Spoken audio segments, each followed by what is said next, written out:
आओ उलमा से पूछ ले। अज़ीज़ो दोस्तों बुजुर्गो, असां नमाज जा मसाइल बयान कंदे सजदे जा मसाइल बयान करे रहिया आहियूं। बिलख़ुसूस सजदे जा हिन वक़्त फ़ज़ाइल ऐं सजदे जो जेको तरीक़ेकार आहे उहो असां तफ़सीली तौर ते बयान करे आया आहियूं। ऐं कुझु फ़ज़ाइल सजदे जा ऐं वरी उन जे ज़िमननि कुझु अहादीस सां बयान कंदासीं। यादि रखो, मां गुज़िश्ता जुमा हदीस बयान कई, महबूब अलैहिस्सलातु वस्सलाम सजदे में दुआ घुरी हुई या इस्तिग़फ़ार कंदा हुआ राति जे वक़्तु। ऐं मां इहो बयानु कयुमि त इन मां मुराद छा आहे? जो महबूब अलैहिस्सलातु वस्सलाम दुआ घुरे, ए अल्लाह मुंहिंजा गुनाह माफ़ फरमा। इन मां मुराद छा आहे? मुंहिंजी उम्मत जा गुनाह। या त हुज़ूर अलैहिस्सलातु वस्सलाम इहे दुआऊं उम्मत जे लाइ घुरंदा हुआ या उम्मत जी तालीम जे लाइ। कंहिं सुवाल पुछा कयो मूंखां, बहितरीनु सुवाल हुयो त तालीम मां मुराद छा आहे? उम्मत जी तालीम मां मुराद, त उम्मत जी तालीम मां मुराद हीअ आहे जो महबूब अलैहिस्सलातु वस्सलाम जो अमल करे ॾेखारियो त जीअं इहो अमल मां करियां त इन वांगुरु मुंहिंजी उम्मत करे। मां सजदे में वञा, जंहिं लफ़्ज़नि सां मां दुआ घुरां उन लफ़्ज़नि सां मुंहिंजी उम्मत दुआ घुरे, त इहा तालीम हूंदी आहे। त मां जंहिं लफ़्ज़नि सां दुआ घुरी रहियो आहियां, ए अल्लाह मुंहिंजी बख़्शिश फरमा, मुंहिंजा सग़ीरा गुनाह माफ़ फरमा, कबीरा गुनाह माफ़ फरमा, एलानिया जेके कयमि, ज़ाहिरी कयमि। यानी हीअ छा हुयो? महबूब अलैहिस्सलातु वस्सलाम उम्मत खे सेखारे रहिया हुआ त जॾहिं सजदे में वञो त इन अंदाज़ में वञी करे तव्हां दुआ घुरो। त इहा तरबियत आहे। महबूब अलैहिस्सलातु इस्तिग़फ़ार कंदा हुआ त तालीम जे लाइ, सम्झाइण जे लाइ। पाण त मासूम हुआ लेकिन उम्मत जे लाइ इस्तिग़फ़ार कंदा हुआ। ऐं इन जे लाइ जो उम्मत खे तालीम थी वञे त उन्हनि खे इस्तिग़फ़ार कीअं करिणो आहे। मां इस्तिग़फ़ार कंदमि त मुंहिंजे तरीक़े खे ॾिसी करे, मुंहिंजे अंदाज़ खे ॾिसी करे त मुंहिंजी उम्मत बि उन तरीक़े ते इस्तिग़फ़ार कंदी। महबूब अलैहिस्सलातु वस्सलाम हक़ीक़त ॿुधाओ, महबूब खाइण पीअण खां बि पाक हुआ। जेकॾहिं महबूब अलैहिस्सलाम न खाइनि न पीअंदा न, पोइ बि महबूब अलैहिस्सलातु वस्सलाम ज़िंदगी गुज़ारे वञंदा। महबूब अलैहिस्सलातु वस्सलाम खाइण पीअण जा मुहताज न हुआ। यादि रखो, अक़ीदो रखो, महबूब अलैहिस्सलातु वस्सलाम न हिन ज़मीन जा मुहताज हुआ। ज़मीन जी जेकी बि यानी मख़लूक जेकी बि आहे, महबूब अलैहिस्सलातु वस्सलाम मख़लूक मां कंहिंजा बि मुहताज न आहिनि, सिर्फ़ ख़ालिक़ काइनात जा मुहताज आहिनि। महबूब अलैहिस्सलातु ही जेके बि अमल कया उम्मत जी तालीम जे लाइ। खाधऊं छाजे करे? मां खाईंदमि त मुंहिंजी उम्मत मूंखे ॾिसी करे खाइण जो तरीक़ो सिखंदा, पोइ उन्हनि खे सुन्नत ते बि अमल जी तौफ़ीक़ मिलंदी। मुंहिंजे तरीक़े जे मुताबिक़ इहे अमल कंदा त इन्हनि खे अजो सवाबु मिलंदो सुन्नत जो बि, ऐं इहो खाइण पीअण सिखी वेंदा। हलण घुमण फिरण यानी ज़िंदगी जो हर शोबो महबूब अलैहिस्सलातु वस्सलाम उम्मत जी तालीम जे लाइ। महबूब अलैहिस्सलातु वस्सलाम कंहिं बि शइ जा मुहताज न आहिनि, सिर्फ़ु अल्लाह तबारक व तआला जा मुहताज आहिनि। इहे दुआऊं जेके आहिनि, अहादीस में जेकी दुआऊं आयूं आहिनि, इहा बि उम्मत जी तालीम जे लाइ आहे ऐं ख़ासि उम्मत जी बख़्शिश जे लाइ बि आहे। त मां वञी इहे दुआऊं घुरंदमि, मुंहिंजी उम्मत ॿुधंदी, सहाबा ॿुधंदा, सहाबा इन ते अमल कंदा, पोइ इहो सिलसिलो हलंदो रहंदो। त ॿुधायो वेंदो त महबूब अलैहिस्सलाम हिन तरीक़े सां हिन लफ़्ज़नि सां दुआ घुरंदा हुआ, त पोइ उहे लफ़्ज़ जेके महबूब अलैहिस्सलातु वस्सलाम दुआ में इस्तेमालु कंदा हुआ, असांजे लाइ उहे तबरुक बणिजी वेंदा। उहे असांजे लाइ बाइसे बरकत, बाइसे मग़फ़िरत ऐं क़बूलियत जो वधीक हिकु सबबु बणिजी वेंदा। इहा हिकु तरबियत आहे। महबूब अलैहिस्सलातु वस्सलाम ईअं करे ॾेखारियो त जीअं उम्मत खे ख़बर पवे, इहा तरबियत आहे। वरना महबूब अलैहिस्सलातु वस्सलाम गुनाहनि खां त पाक हुआ, गुनाहनि जे इरादे खां बि पाक हुआ। बहरहाल हिकु हदीस पाक सजदे जी फज़ीलत जे हवाले सां, जो सजदे खे आम न सम्झूं, सजदो वॾी इबादत आहे। सजदे में जेके मर्तबा इंसान खे मिलंदा आहिनि न, चाहे उहो नमाज़ वारो सजदो आहे, फ़र्ज़ नमाज जो सजदो हूंदो, उनजी अहमियत अञा वधीक हूंदी। सुन्नत नमाज़ आहे, उनजे सजदे जी अञा अहमियत वधीक हूंदी। ईअं नफ़ली सजदा आहिनि, शुक्राने जा सजदा आहिनि। का नेमत मिली उनजे शुक्राने में सजदे में हले वियो। हर सजदे जी हिकु बरकत आहे। तिलावत क़ुरान पढ़ंदा आहियूं, ख़बर आहे माण्हुनि खे त कुझु आयतूं अहिड़ियूं हूंदियूं आहिनि जेके असां पढ़ंदा आहियूं, जंहिंजे करे असांखे सजदो थींदो आहे। इन जी वॾी अहमियत आहे, यानी सजदे जो हिकु वॾो मक़ाम ऐं मर्तबो आहे। इन मां हिकु हदीस पाक सही मुस्लिम में आहे, 986 नंबर हदीस आहे। हज़रत सय्यदुना अबू हुरैरा रज़ियल्लाहु तआला अन्हु का अन अबी हुरैरा रज़ियल्लाहु तआला अन्हु अन्न रसूलुल्लाह सल्लल्लाहु अलैहि वसल्लम क़ाल अक़रबु मा यकूनुल अब्दु मिन रब्बिही व हुवा साजिदुन। सुभान अल्लाह। हज़रत सय्यदुना अबू हुरैरा रज़ियल्लाहु तआला अन्हु फरमाइन था त रसूलुल्लाह सल्लल्लाहु तआला अलैहि वसल्लम जन इरशाद फरमायो, बानो पंहिंजे रब जे सभ खां वधीक करीब उन वक़्त हूंदो आहे जॾहिं उहो सजदो करे रहियो हूंदो आहे। जॾहिं बानो पंहिंजे रब खे सजदो करे रहियो हूंदो आहे, उन वक़्त वो अल्लाह तबारक व तआला जे तमाम घणो करीब हूंदो आहे। इन जे करे महबूब अलैहिस्सलातु वस्सलाम ये बयान पर फ़अक्सिरु दुआ, तो जॾहिं तव्हां सजदे में वञो त सजदो कंदे वक़्त कसरत सां दुआ घुरंदा कयो, कसरत सां दुआ अल्लाह तबारक व तआला खां दुआऊं घुरंदा कयो जॾहिं सजदे जी हालत में वञो। याद हो सुबहान रब्बियल आला असां सजदे में पढ़ंदा आहियूं, फर्ज़ नमाज़नि में एतिरो पढ़जे, इल्ला कलील करे तनहा नमाज पढ़ूं था, ये दुआऊं याद आहिनि अरबी। फर्ज़ नमाज में या नफ़िल नमाज आहे जेकी नमाज जो सजदो आहे, उनमें ये अरबी दुआऊं पढ़ूं। इन जो जेको सिंधी या उर्दू में तर्जुमो न।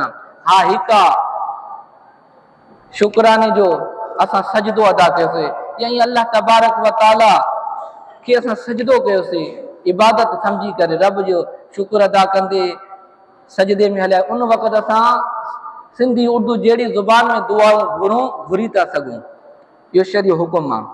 यानी इन में महबूब अलैहिस्सलातु वस्सलाम फरमायो, बानो रब जे सभ खां वधीक करीब उन वक़्तु थींदो आहे जॾहिं सजदो करे रहियो हूंदो आहे।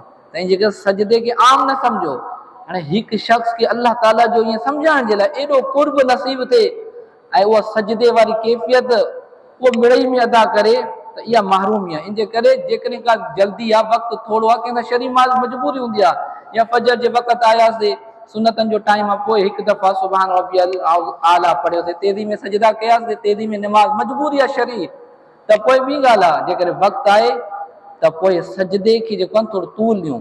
इमाम शाफ़ी जेके आहिनि इन जा क़ाइल आहिनि त क़याम खां वधीक जेको आहे न सजदे खे तूल ॾिनो वञे, छो जो इन वक़्तु बानो रब जे तमामु घणो क़रीब हूंदो आहे।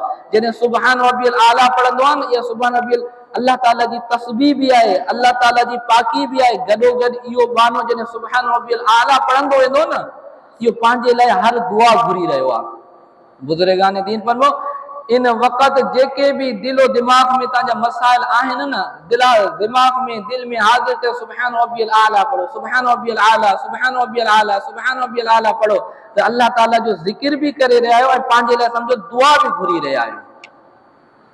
त अल्लाह तबारक व तआला त बाने जे हर वक़्तु क़रीब हूंदो आहे, लेकिन यादि रखो ये असां हूंदा आहियूं, असांजी ग़फ़लत जो असां रब खां दूर हूंदा आहियूं। त महबूब अलैहिस्सलातु वस्सलाम जॾहिं उहो सजदे जी हालत में ईंदो आहे त उनखे हिकु ख़ुसूसी कुर्ब हासिल थींदो आहे, तमामु घणी नज़दीकी।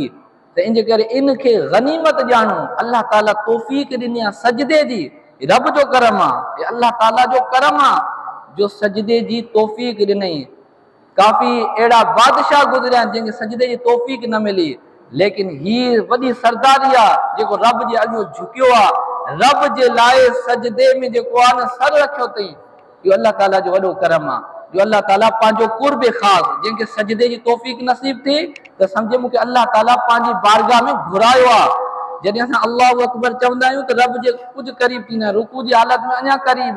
जॾहिं इंसान सजदे में वेंदो आहे न, किन अहादीस मफ़हूम तहत बयानु कयो वियो आहे सम्झाइण जे लाइ त ईअं बानो अल्लाह ताला जे एतिरो क़रीब थी वियो आहे गोया के अल्लाह ताला जे क़दमनि जे वेझो अची वियो आहे। मुतशाबिहात में आहिनि इहे अल्फाज़ अहादीस में, यानी सम्झाइण जे लाइ एॾो कुर्ब मिली वियो आहे त पोइ सजदे खे सजदो सम्झूं, अल्लाह ताला जो कुर्ब मिलियो आहे, अल्लाह ताला जी बारगाह में हाज़िरी मिली आहे। हाणे इनखे ईअं वञाइण न ॾियां, जल्दी जल्दी में न, वक़्तु आहे त पोइ सजदे जी अहमियत खे सम्झा, सजदे में वञा त इन लज़्ज़त खे महसूस करा त मां रब जे केॾो क़रीब अची चुको आहियां।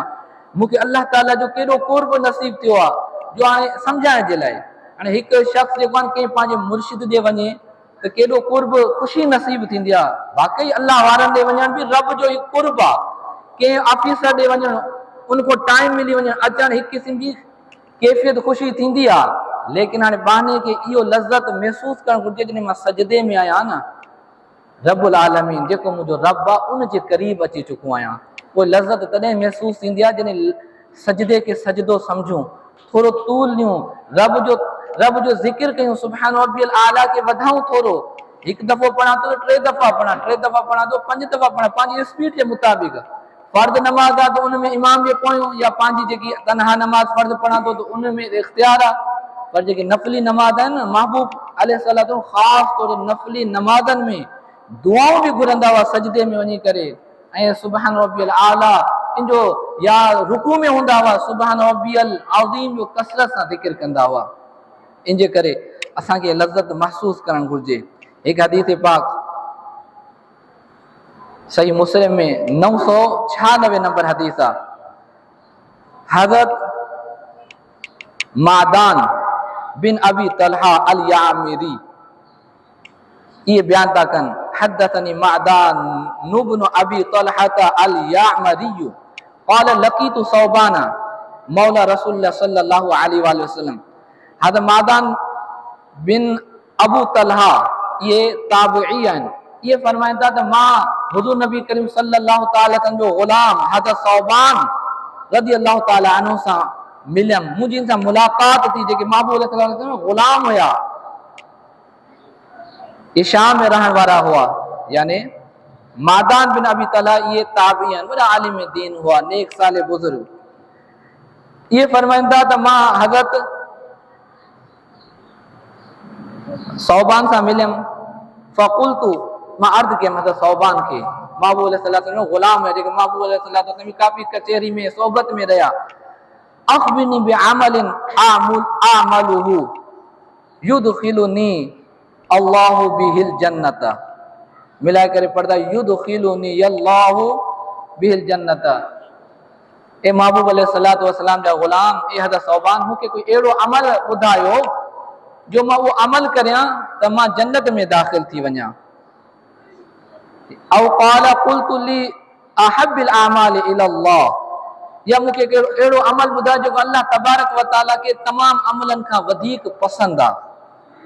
फसकत, हज़रत सौबान ख़ामोश रहिया।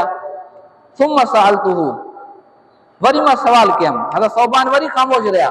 सुम्म सअलतुहु सालिसा, वरी मां 3 मरतबो इहो ई सवाल कयमि, मूंखे कोई अहिड़ो अमल ॿुधायो जेको अल्लाह ताला जी बारगाह में सभ खां वधीक पसंदीदा अमल हुजे, या अहिड़ो अमल ॿुधायो मां उहो अमल करियां जन्नत में दाख़िल थी वञा। फ़क़ाल, पोइ जॾहिं 3 दफ़ो मां पुछा कयमि त पोइ जवाब ॾिनो। फ़क़ाल सअलतु अन ज़ालिका रसूलुल्लाह सल्लल्लाहु अलैहि वसल्लम। हज़रत सौबान फरमाइनि था जेको तूं मूंखां सवाल कयो आहे न, इहो ई मां सवाल महबूब अलैहिस्सलाम खां बि कयो हुयमि। यानी मां बि हुज़ूर नबी करीम सल्लल्लाहु तआला अलैहि वसल्लम खां इहो सवाल 3 मरतबा कयो हुयमि। महबूब अलैहिस्सलाम 2 मरतबा ख़ामोशी इख्तियार कई हुई ऐं 3 मरतबा जवाब ॾिनो हो। इन सुन्नत ते मां अमल कंदे मां बि 2 मरतबा ख़ामोश रहियमि ऐं 3 मरतबो जेको आहे न हुज़ूर जी सुन्नत ते अमल कंदे जवाब ॾिनमि। यानी हुज़ूर नबी करीम सल्लल्लाहु ख़ामोश रहिया हुआ, जॾहिं हज़रत सौबान हुज़ूर खां सवाल कयो त हुज़ूर नबी करीम सल्लल्लाहु ख़ामोश रहिया हुआ। छाजे करे?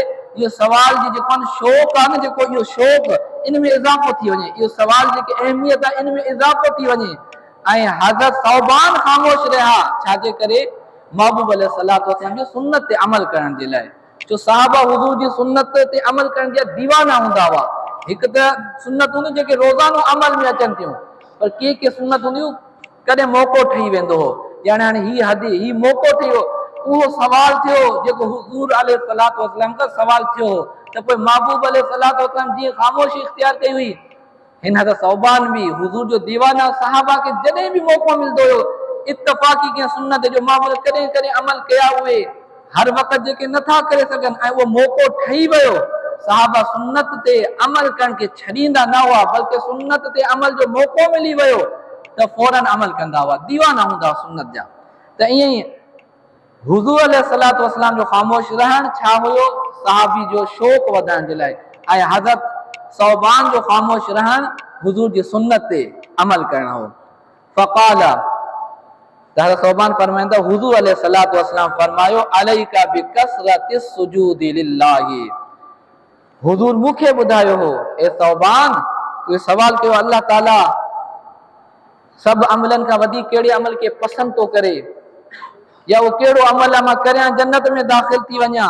त हाणे ईअं कर, अल्लाह ताला जे लाइ सजदनि खे इख़्तियार कर, अल्लाह तबारक व ताला जे लाइ कसरत सां सजदा करण वारो थी वञ। अल्लाह ताला खे इहो जेको सजदो करणु आहे न, तमामु अमलनि खां वधीक पसंदि आहे। छो जो बानो इन वक़्तु रब जे तमामु घणो क़रीब थी वेंदो आहे। महबूब अलैहिस्सलातु वस्सलाम फरमायो त कसरत सां सजदनि खे, फ़इन्नक ला तस्जुदु लिल्लाहि सजदतन इल्ला रफ़अक अल्लाहु बिहा दरजतन व अहत्त अनक बिहा ख़तियतन। ए सौबान, तू जॾहिं बि अल्लाह ताला खे सजदो कंदे त तोखे हिकु कुर्ब ख़ासि हासिल थींदो अल्लाह ताला जे। पोइ अल्लाह तबारक व ताला सजदे जी बरकत जे करे, सजदो करण जे लाइ अल्लाह तबारक व ताला तुंहिंजा दर्जात बुलंद फरमाईंदो ऐं तुंहिंजूं जेके ख़ताऊं हूंदो उहो माफ़ फरमाईंदो।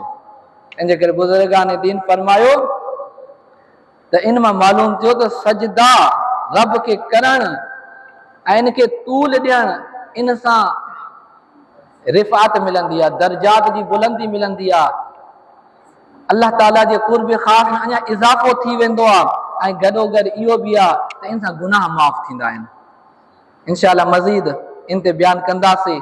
अल्लाह तबारक व ताला असांखे महबूब अलैहिस्सलातु वस्सलाम जी तालीमात ते अमल कंदे सजदे जा जेके फ़ज़ाइल आहिनि, सजदे जी जेकी अहमियत आहे, इन खे साम्हूं रखंदे जॾहिं असां सजदो करियूं त सजदे में जेकी हक़ीक़त आहे, बिलख़ुसूस अल्लाह ताला जो कुर्ब ख़ासि, इन जी अल्लाह ताला असांखे लज़्ज़त अता फ़रमाए, इन जी असांखे जेकी अल्लाह ताला मिठास अता फ़रमाए, ऐं नियत बि हुजे त पोइ इंशाअल्लाह नियत जे करे अल्लाह तबारक व ताला लज़्ज़त ऐं मिठास बि अता फ़रमाईंदो। अल्लाह अज़्ज़ व जल खां दुआ आहे, जेकॾहिं दौरान गुफ़्तगू मूंखां बेअदबाना अल्फाज़ निकिरी विया हुजनि त अल्लाह ताला माफ़ फरमाए, इन खे यादि रखण जी ॿियनि तक पुॼण जी तौफ़ीक़ ऐं साद अता फ़रमाए। वमा अलैया इल्लल बलागुल मुबीन।